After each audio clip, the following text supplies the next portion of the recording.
हर रोज एक नई कहानी देखने के लिए चैनल को सब्सक्राइब करें और बेल आइकन दबाना ना भूलें।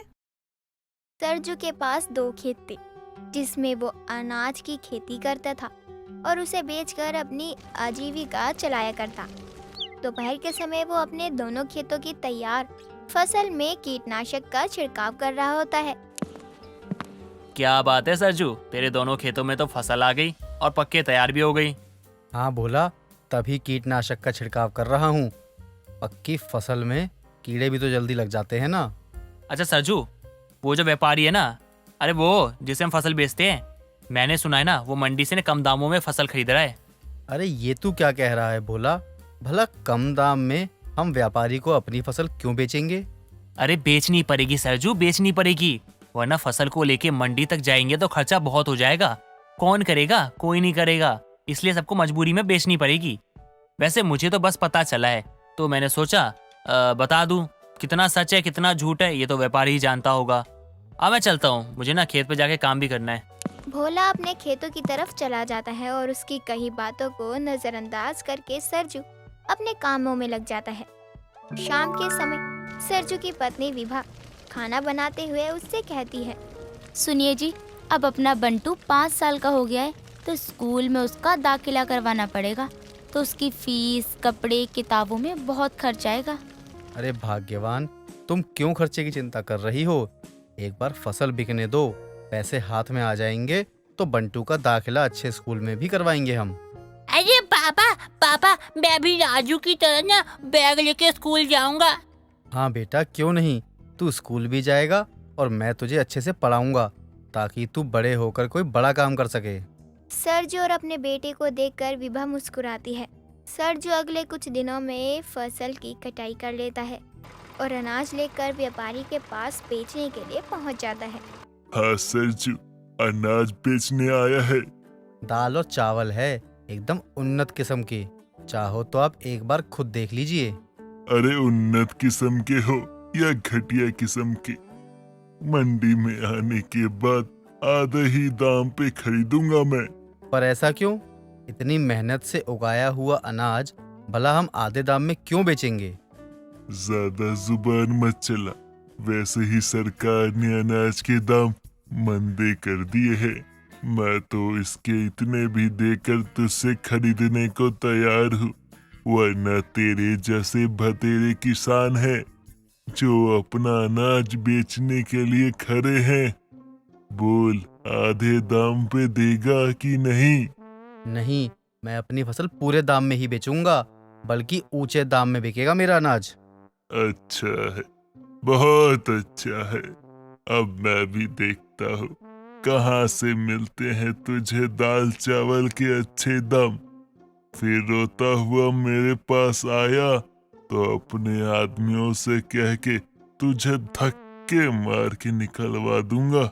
सरजू अपनी फसल लेकर वहां से चला जाता है और अगले दिन बड़ी गाड़ी किराए पर लेकर अपनी फसल गांव से बहुत दूर की मंडी में बेचने के लिए लेकर जाता है। लेकिन वहां भी दाम कम होने के चलते वो फसल बिना बेचे ही घर लौटाता है। रद्दी के भाव मंडी में अनाज बिक रहे हैं, तभी तो किसान के आत्महत्या करने की नौबत आ जाती है।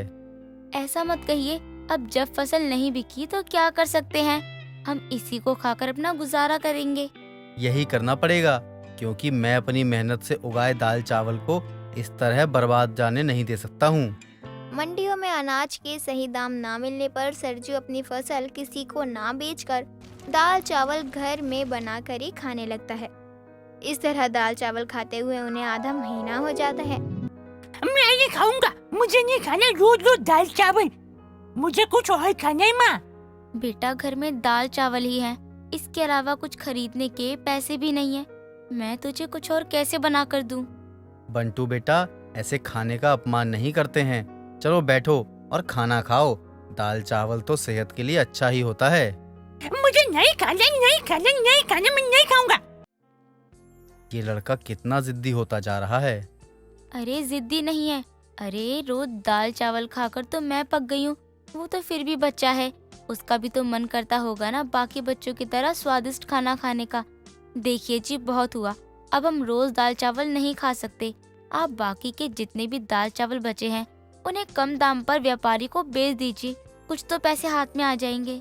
अब तो वो मुझसे कभी अनाज नहीं खरीदेगा। तो क्या हम ऐसे ही दाल चावल खाते रहेंगे?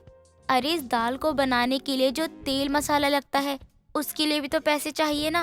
विभा की बातें सुनकर और अपने घर की हालात देखकर सरजू बहुत परेशान हो जाता है। शाम को वो खेतों की ओर जा रहा होता है, तभी सामने से पकोड़े का ठेला लिए भोला आता है। पकोड़ों को देखकर सरजू के मुंह में पानी आने लगता है। अरे सरजू, कैसा है तू? सब ठीक तो है ना? कुछ ठीक नहीं है भोला, अपने उगाए हुए दाल चावल खुद ही खाने पड़ते हैं। अब तो जिंदगी में जैसे दाल चावल के अलावा कुछ रह ही नहीं गया है। वैसे तूने पकोड़े बेचना कब से शुरू कर दिया? कुछ ही समय हुआ है। अब खेती से तो घर चलता नहीं था, तो सोचा कुछ पकोड़े बना के बेच लेता हूँ, कुछ पैसे आ जाएंगे घर के अंदर। मुझे भी चखा जरा पकोड़े अपने। पूरे जन्मों का भूखा था क्या तू? अरे सारे पकोड़े खा गया। बात ऐसी है कि दाल चावल खाते खाते मैं बाकी चीजों का स्वाद ही भूल गया था। भोला, अभी भी घर में बहुत दाल चावल पड़े हैं, मैं उनका क्या करूं? अगर तू रोज रोज दाल चावल नहीं खा सकता तो एक काम कर, लोगों को खिला। मतलब दाल चावल की ना दुकान खोल ले, वो बस स्टैंड पे ना खोल, बहुत चलेगी। सरजू भोला की बात मानकर विभा से दाल चावल बनवाकर गांव के मेन स्टैंड पर दाल चावल का ठेला लगा लेता है और आने जाने वालों को दाल चावल बेचने लगता है। मैंने दाल चावल का ठेला तो लगा दिया, लेकिन इनकी बिक्री होगी या नहीं? अगर बिक्री नहीं हुई तो मैं क्या करूँगा? कैसे अपना काम चलाऊंगा? दाल चावल, रोज खाना दाल चावल। अरे बेटा, कैसे दिए दाल चावल? बस 20 रुपए प्लेट है अम्मा, कहो तो लगा दूं? हाँ बेटा, लगा दे, बड़ी भूख लगी है। कुछ देर में मेरी बस आ जाएगी, तो पता नहीं कब खाने को मिले। वैसे भी बड़ी भूख लगी है। हाँ हाँ अम्मा, अभी देता हूँ।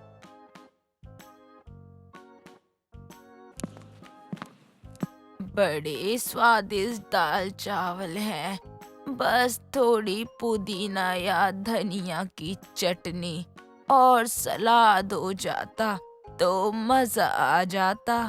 मैं आपकी इस बात पर ध्यान दूंगा अम्मा। सभी ग्राहक उसे पैसे देकर चले जाते हैं। शाम को जब सरजू ठेला लेकर घर पहुंचता है तो उस अम्मा की कहानी और सलाद वाली बात अपनी पत्नी को बताता है। हाँ, वैसे तो अम्मा सही कह गई। दाल चावल के साथ चटनी और सलाद लोगों को मिलेगा ना, तो लोग दाल चावल भी पेट भरकर खाते हैं। चटनी तक तो ठीक है, लेकिन सलाद के लिए सब्जियों की जरूरत होगी। ठीक है, मैं भोला से कुछ पैसे उधार लेकर बाजार से सब्जियां लेकर आता हूँ। अगले दिन से सरजू चटनी और सलाद के साथ ग्राहक को दाल चावल खिलाता और लोग स्वाद लेकर खाते। धीरे धीरे उसके दाल चावल की अच्छी खासी बिक्री होना शुरू हो जाती है, जिससे उसका अनाज भी खत्म होने जाता है और उसकी कमाई भी अच्छी होने लगती है। इस तरह उसके उगाए दाल चावल बर्बाद भी नहीं होते और उसके परिवार को रोज दाल चावल भी नहीं खाने पड़ते। अब सरजू आधे साल खेती करके अनाज उगाता और साथ ही साथ दाल चावल का ठेला लगाकर कमाई भी करता। दोस्तों, अगर आपको ये कहानी पसंद आई तो इसे लाइक करें, शेयर करें और कमेंट करके बताएं कि कहानी में आपको सबसे अच्छा क्या लगा।